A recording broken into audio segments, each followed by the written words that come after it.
రేవంత్ రెడ్డి కాంగ్రెస్ ప్రభుత్వం కుట్రను తిప్పికొట్టడానికి రాష్ట్ర వ్యాప్తంగా సోదరులు కేటీఆర్ గారు ఇచ్చినటువంటి పిలుపు మేరకు పట్టణాలలో, వార్డులలో, గ్రామాలలో పెద్ద ఎత్తున నిరసన కార్యక్రమం చేపట్టడం జరిగింది.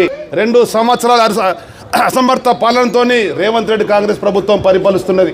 దాదాపు 2 లక్షల కోట్ల పైగా అప్పు తెచ్చినటువంటి ప్రభుత్వం ఏ తట్టడి మట్టి వేసినట్టు పాపన పోలేదు, ఎక్కడా పని జరగలేదు.